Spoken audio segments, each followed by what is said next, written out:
چیرۆکی زاواکانی سەدام حسێن نهێنی هەڵاتنەکەیان و دواتر پاشگەزبوونەوە و شۆنیەتی کوشتنیان. ئەدۆڵف هێتلەر دەڵێت هیچ کات لە گولەی بەرامبەر مەترسە، چونکە ئەو گولەی دەتکوژێ ڕوبەڕوو نییە و بێدەنگ لێت دەدرێت. لە مێژوودا کۆشکی دەسەڵات پڕە لە چیرۆکی خۆشەویستی، کوشتن، خیانەت، پیلاندانان، ململانی و خوێنڕەشتن بە دەگمەن ڕوودەدات هەواڵەکانی ناو کۆشک جوان بن.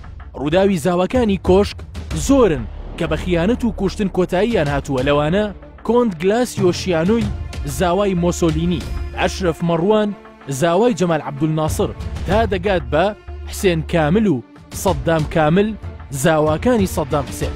عەلا بەشیر دکتۆری تایبەتی سەدام حسێن چیرۆکی حسێن کامل و براکەی بەو جۆرە دەگێڕێتەوە و دەڵێت باوکی حسێن کامل ئامۆزای سەدام حسێن بوو، بڕوانامەی سەرەتایی هەبوو، بەر لە وەرگرتنی دەسەڵات لەلایەن سەدام حسێنەوە نائیب عەریف بوو. کاتێک سەدام دەسەڵات وەردەگرێت خۆی لێ نزیک دەکاتەوە و دەبێتە پاسەوانی تایبەتی سەرۆک کۆمار و سەدام حسێن زۆر متمانەی پێدەکات. ساڵی 1983 ڕەغد دەدات بە حسێن کامل و دواتریش ڕەنا دەدات بە سەدام کامل. بەو جۆرەش هەردوو براکە دەبنە زاوای سەدام حسێن.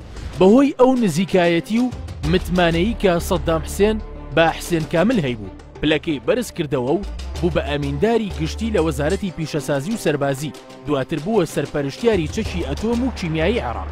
سەدام حسێن هەر لە ساڵی 1975 کە بەرپرسی دەستگای هەواڵگری حەنین بوو، بۆ زۆرێک لە ڕۆژنامەکانی ڕاگەیان کە دەیانەوێت عەرەب بکەنە خاوەن چەکی ئەتۆم و وتی بۆ ئەو مەبەستە دەوڵەتی فەڕەنسا هاوکاریمان دەکات. دوای وەرگرتنی دەسەڵات لە ساڵی 1979 بە تەواوی هەوڵەکانی چڕ کردەوە. ساڵی 1980 سەدام حسێن بە بڕی 3 ملیۆن دۆلار کەرەستەی لە فەڕەنسا کڕی بۆ ئەو مەبەستە. ساڵی 1980 دەنگۆی ئەوە بڵاوبەوە کە ئەفسەرێکی پلەباڵای عێراقی ڕۆیشتووە بۆ نیویۆرک لە ئەمریکا بە مەبەستی کڕینی کەرەستەی سەربازی و دەستگەیشتنی بە هەندێک کەرەستە بۆ بەرەمێنانی چەکی ئەتۆم. دواتر ئاشکرا بوو ئەو ئەفسەرە حسێن کامل بووە. لە 7 مانگی 6 ساڵی 1980 ئیسرائیل لە ڕێگەی فڕۆکەی F-16ەوە بردومانی هەندێک بنکە لە خواروی عێراق دەکات و زیاتر لە 26 ڕەتڵ لە یۆرانیۆم دەکاتە ئامانج و ناوەندەکانی تێک دەدا. ئەو کات ئەمریکا ئەو کردداری ئیسرائیل سەرزەنش دەکات، چونکە ئەو کاتە عێراق لە شەڕێکی سەختدا بوو لەگەڵ کۆماری ئیسلامی ئێران. دەسەڵاتەکانی حسێن کامل عودەی کوڕەگەوری سەدام حسێنی بێزار کردن، ئەمە بوو بەمای ئەوەی بەردەوام لە کێشەدا بێت. ساڵی 1989 دوای ئەوەی سەدام حسێن عودەی کوڕی سزادا، دەسەڵاتی حسێن کامل هێندەی تر بەرفراوان. هیچ بربەستێکی لە بەردەمدا نەما بۆ دەستگرتن بەسەر پۆست و داراییدا لە عێراق، بەتایبەت کەرتی سەربازی و ئابووری و دەرمانی خستە بۆ ژێر کۆنتڕۆڵی خۆی. تەنانەت بەهۆی بەرتیل و سەرانە سندن خەڵک پێیان دەوت حوتی بەغداد. ساڵی 1990 سەرپەرشتی بەشی سوپای عێراقی دەکرد لە گرتنی شاری کۆیدا. تەنانەت لە بەشێک لەو مفاوەزاتانی لەگەڵ کورد دەکرا ئەو سەرۆکایەتی دەکرد لە پاڵ عەلی حەسەن مەجیدی مامی. دوای ئەوەی وڵاتانی جیهان پشتیان لە عێراق کردو لە ڕووی داراییەوە بەرەو هەژاری هەنگاوینا، چیتر عێراق ئەو شوێنە باشە نەبوو بۆ حسێن کامل تا سەرمایە گوزاری تێدا بکات. ساڵی 1995 لەگەڵ براکەی و دوو کچی سەدام حسێن و منداڵەکانیان بەرەو ئوردن ڕایان کردن، داوای مافی مانەوەیان لەو وڵاتە کرد. ئەم ڕاکردنەوەی لە سەدام کرد باوەڕ بە کەس نەکات، چونکە باوەڕ پێکراوترین کەسی پشتی تێکرد. ئەواڵی ڕاکردنی دوو زاواکەی سەدام حسێن و کچەکانی و کچەزاکانی دەنگدانەوەیەکی جیهانی بە دوای خۆیدا. حسێن کامل لەوێەوە دەستی کرد بە دژایەتی سەدام حسێن و هەرچی زانیاری سەربازی و عەسکەری عێراق بوو گەیاندی بە وڵاتان بەتایبەت ئەمریکا و سعودی.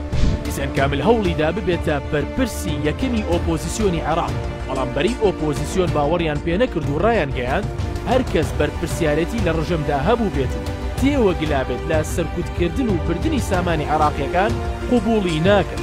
دوای ئەوەی ئەمریکا و وڵاتانی تر زانیاریەکانیان وەرگرت، حسێن کاملیان پشت گوێ خست.